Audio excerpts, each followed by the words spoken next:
Right now, we are taking a live look from New York City and the Pentagon. Both are holding ceremonies of remembrance right now to honor those killed in the September 11th attacks 23 years ago today. Yeah, ceremonies will be held nationwide for the nearly 3,000 people who lost their lives and the heroes who died in the line of duty. Here in Colorado, the Fort Logan National Cemetery is asking for volunteers this morning to clean headstones and clear up the grounds. The nationwide event is put on by the nonprofit Carry the Load.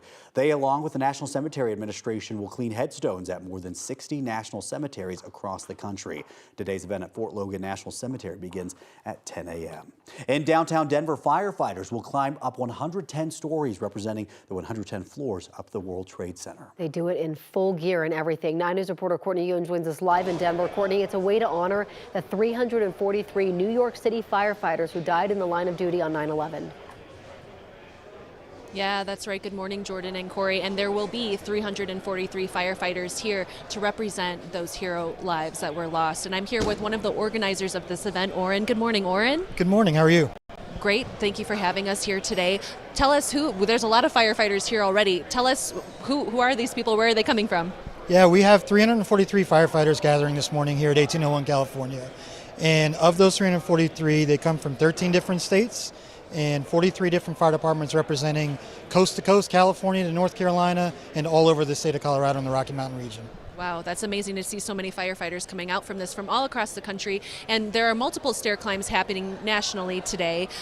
You were part of a group of organizers who founded this event years ago. Tell us why you wanted to do something like this. Sure. So 5 of us started this in 2005. And at the time, we were just gathering to train and to remember what happened, and what we didn't anticipate was what it could grow into today.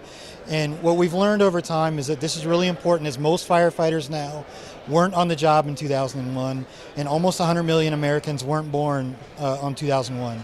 And so it's important that we keep this in the public conscience, it's important that we keep it in the fire service conscience, and it's important that we continue to tell the story of what we consider to be the greatest rescue mission ever told.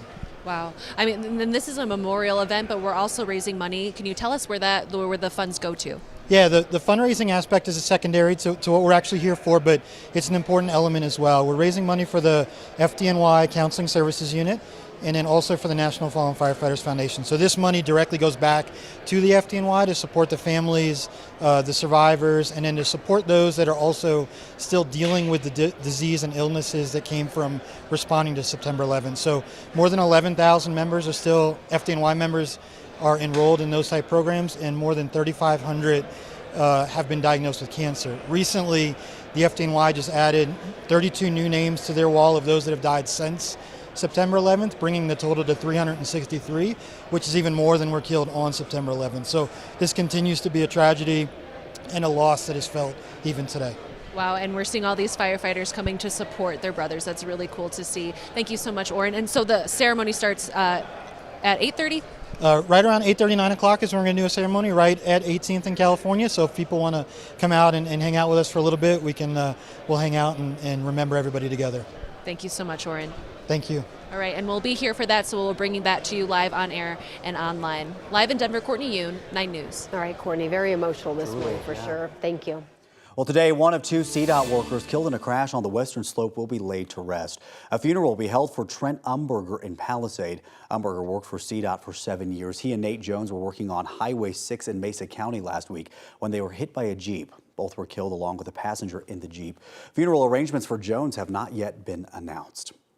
12 jurors with 4 alternates will now decide the fate of 3 former Memphis police officers involved in the death of Tyree Nichols. 3 Memphis police officers are charged in the 2023 violent arrest and beating death of Nichols. Nichols died 3 days later. The federal trial on civil rights and obstruction charges is expected to last at least 3 weeks. 2 of the officers has already pleaded guilty to the federal charges. The 5 officers also face second-degree murder charges in state court. A protest in Washington erupted this week after Boeing leadership announced what it called a historic contract deal. Union leadership is recommending that machinists accept the deal, but they are not happy with the terms. The company is offering a 4-year contract that would see wages rise 25% during that time. The union wanted a 40% increase. Boeing is offering $3,000 bonuses lower healthcare premiums, and increased 401k contributions. The company also agreed to build its next generation plane in Washington.